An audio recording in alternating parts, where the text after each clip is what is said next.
Welcome to VRAC. Okay, today I have another Magic the Gathering video. I went to Walmart and I saw a sort of booster pack that I've never seen before.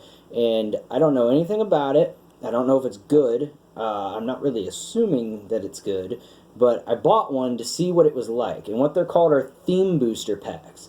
Now, it's actually kind of, attractive for me because I only played really two colors. Red and black are my favorite colors for Magic. Now, I'll play other colors and do some interesting things, but most of the cards I look for, especially new sets, are going to be red and black cards. So, the fact that there is a themed booster pack for colors kind of intrigues me, especially when I'm trying to pull things from black. But is this going to be an actual booster pack where you get a bunch of randoms? Or is this going to be a piece of crap with pre-constructed sort of, starter deck type stuff, which I'm not looking for. We're going to find out, okay? We're going to open this up, see what kind of cards we get. It says that there's 35 cards included, and this was $7.30 or something like that. It was 7 something. Now, on the back here, it says enhance your black deck with 35 cards from the core set 2020, including at least one rare or mythic card. So already there, not feeling too good about it. Didn't read this when I bought it, because you're only guaranteed one rare or mythic. Now, if you know anything about normal booster packs, like I have here, I got 3 core 2020 normal booster packs, you're guaranteed one rare or mythic with these as well. So, I'm hoping maybe we get more than one rare or mythic in here. Maybe that's a possibility. If not, I paid double for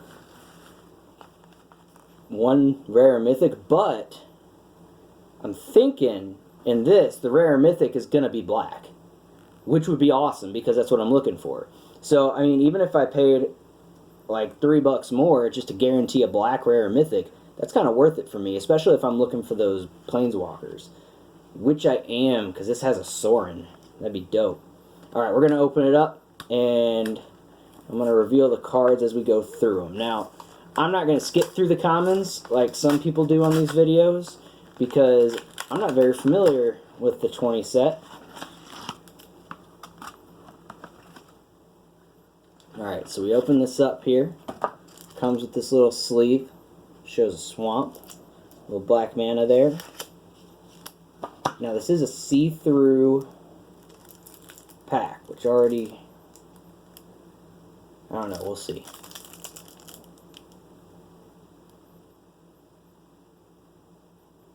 Huh, okay. Well, the first one's a vampire, that's awesome. I love playing vampires. It's got an interesting ability. It's just a common. It's a 5-drop Epicure of Blood. But whenever you gain life, each opponent loses... Where's the camera on this thing? Whenever you gain life, each opponent loses 1 life. Try it. Huh. I'm going to get a better camera soon here. Alright, so how are we going to do this? So we got that. We got Prismite. Add 1 mana of any color for 2. Sort of color amplification there. Got Blood Burglar, another vampire. Just a vampire with lifelink. Oh, I don't like that. 2 of the same card, one after another. See, this is what I thought it might be pre-constructed. Uncommon. Well, they're all black, though, so far, colorless, so... Gruesome Scrounger. When Gruesome Scrounger enters the battlefield, it deals damage to target opponent or planeswalker equal to the number of creatures you control. It's alright. Barney Vampire, or Barony Vampire. There's a lot of vampires here. That's pretty sweet, though. I like vampires. Bloodthirsty Aerolist. Whenever you gain life, put a +1/+1 counter on her. Well, she could get big pretty quick with flying. That's not a bad card. Sorcerer of the Fang. Agonizing Siphon. Another one of those. Yeah, see, this is what I was worried about, was that it was pre-constructed with just a bunch of commons. But I'm getting back into Magic. I need some black cards, so Meteor Golem. I know that came in the Commander decks that just came out. That Meteor Golem. Blood-Soaked Altar.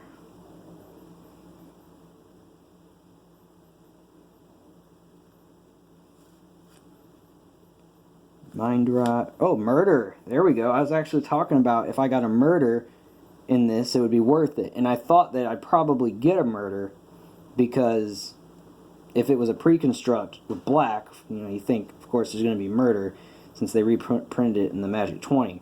That's awesome. I needed this for my Commander deck. Now, I know it's just a cheap off card, but, I've been looking for it. Bloodbraid. Nothing awesome, too awesome here. Gravedigger.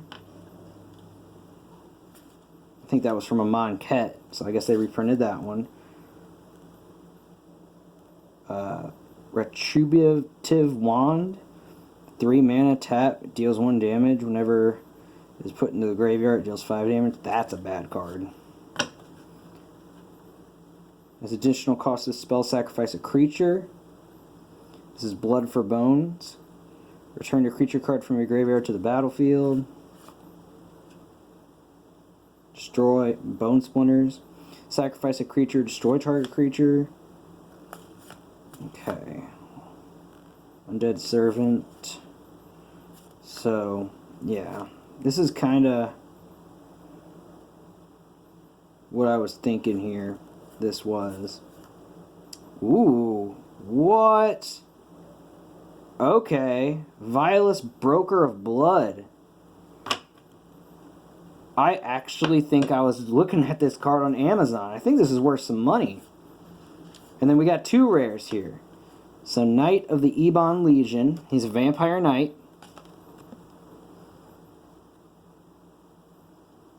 Alright, I'm going to read that for you since it's hard to read. Knight of the Ebon Legion gets +3/+3. This is 2 colorless, 1 swamp. And gains Death Touch until end of turn. And there's no tap on that, so that's good. At the beginning of your end step, if the player lost 4 or more life this turn, put a +1/+1 counter on him. Oh. He's a 1/2 1-drop for this. That's a good vampire card. Now this is what I'm interested in here. Okay. Vilus, Broker of Blood. Now, check the comment section down below, because after I upload this, I'm going to look up his price. Now, I think that this was an $8 to $10 card. If I'm remembering correctly, around that area. And I had him in my Amazon cart because I was actually wanting him for the new Madness Commander deck. He goes great with it. It's a legendary creature demon. He is a 8-drop with 3 swamp. He's an 8/8. He's got a pay 1 swamp, pay 2 life. Target creature gets -1, -1 until end of turn. And whenever you lose life, you draw that many cards. So, you're paying 2 life. Some creature you want to either get rid of or make less powerful gets -1, -1 until end of turn. But you lost that 2 life, you're going to draw that many cards, which is amazing in a Madness deck. So, awesome. With all that discard you need to draw cards, this dude is freaking awesome. I'm so happy I got this. Heck yeah. Alright. That was totally worth it. So I don't know if that was a pre-construct. Like, I don't know if you get Vilus in that Knight of the Ebon Legion with every one of these black sets. But what I'm thinking is that these common cards are actually the ones that are like pre-selected. So if you buy one of these black themed, you're going to get these, right? You can almost be certain of that. And then you're going to get 1 to 2 mythic or rare cards from the set. Now, I actually got some pretty good ones that I'm very happy about. Those are going straight into my Commander deck. And now, just for a little bit of fun, I got some normal booster packs here. And we're going to open these up. Core Set 2020. These are the first of the core sets that I've actually, or not the core sets, but the first of 2020 that I've bought. Alright, so we're going to go through here. Nothing too good. Tectonic Rift is a 4-drop. Destroy target land. Creatures without flying can't block this turn. Nah, that's not that good. I got more of that Vampire Rogue. Shock. I think that was Aether Revolt. I might be wrong there. Okay. You know, this seems like it'd be a good draft. Okay, so what do we got here? Fencing Ace for the uncommon Howling Giant. And now we've already seen here Bag of Holding. That's the rare. It's a 1-drop. It's a nice little reference to like D&D. Got a Spirit Token, Evolving Wilds. I always want to crack that Evolving Wilds and go get a nice land there. But here's the rare. And it's an artifact. Whenever you discard a card, exile that card from your graveyard. So if you're discarding a card, you're going to exile it from your graveyard. 2, and then tap to draw a card, then discard a card. And then 4, then tap, sacrifice this, return all cards exiled with Bag of Holding to their owner's hand. Oh, so this is graveyard fixing, basically. Okay. Yeah, you draw a card, discard cards. Whenever you discard a card, exile it, and then you can put them back in your hand. I wonder if this would go good with that Madness deck, because it's got discard and plays with the graveyard a bit. But I don't know if it's exactly playing into how it's discarding. I'd have to look, too, because I haven't played that Commander set just yet. I just got it recently. Haven't had a Commander game yet. So let's open up this next pack.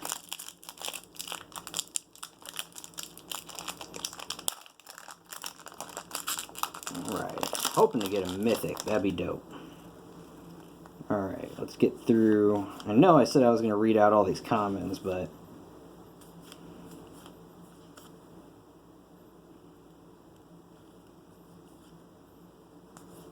alright, we got Zombie Wizard, Tonebound Lich. It's a black, blue. That would go good with that Wizards deck that they had. Veil of Summer, uncommon. Spectral Sailor, uncommon. Flood of Tears. Alright. It's a 6-drop. Rare. You can see that there. Return all non-land permanents to their owner's hand. If you return 4 or more non-token permanents you control this way, you may put a permanent card from your hand onto the graveyard. So it's like a board wipe, but it goes back to their hands. And if you return more than 4, you can put something back. I don't know if I like that too much. Blossoming Sands. And then Zephyr Charge. It's a foil. Nice, got a foil. Enchantment. Target creature gains flying until end of turn. That's pretty good. For a common. Elemental token. Alright.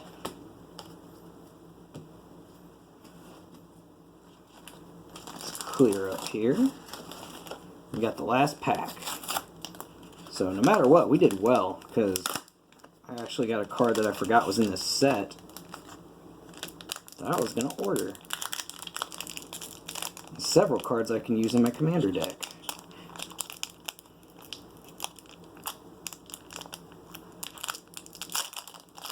And what I really like with that black themed thing is that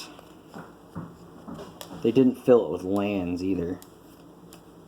Alright, so I'm going back on my word. I'm jumping through the commons. I've seen what they offer now. Angel of Viality. Retribution Wand. That thing sucks. Overgrowth Elemental. Ooh, Gravedigger's Cage. Or Grafdigger's Cage. Look at that. That's a good card. Okay, 1-drop artifact. Creature cards in graveyards and libraries can't enter the battlefield. Players can't cast spells from graveyards or libraries. That just locks down so many cards. Like that'll lock down. I played this before to lock down a like a Drudge deck, I think it was. I think that's what you call it, where you just throw things into your graveyard and play them. And it was just kicking ass, and I played that, and people were not happy. Ooh, foil Unholy Indenture. Let's see, enchant creature. When an enchanted creature dies, return that card to the battlefield under your control with a +1/+1 counter on it. That's pretty good for a common. And it's foil. That's like just keeping insurance on your creature, and then it comes back stronger. And, oh, this is cool. A little text down here from Vialis, Broker of the Blood, which is that demon I got. Don't think of it as selling your soul. It's more like you're bequeathing it to me. It's like gifting it to him. That's awesome. Alright, we got some good cards. I'm really happy with those pulls. So, Core Set 2020 seemed pretty good. It reprinted some cards that I think needed reprinting, from what I can see. And looks like a really fun draft set. So, but I am ready for Throne, because if I saw correctly, full art Planeswalkers. That's going to be sick.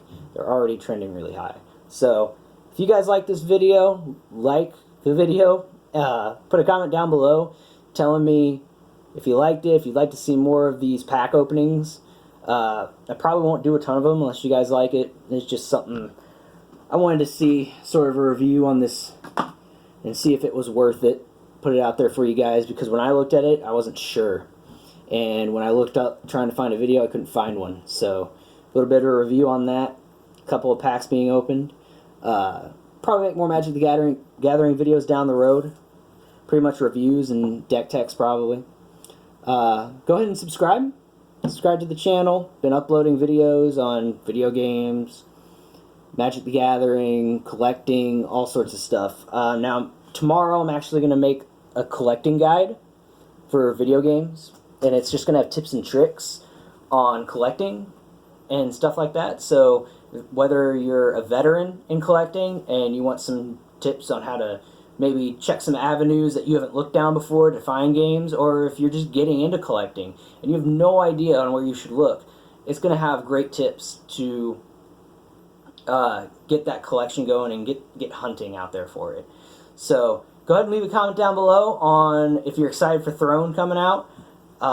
Some of your favorite cards in the Core Set 2020, like what are some things you're glad they reprinted? What are some cards that you think just flat out suck?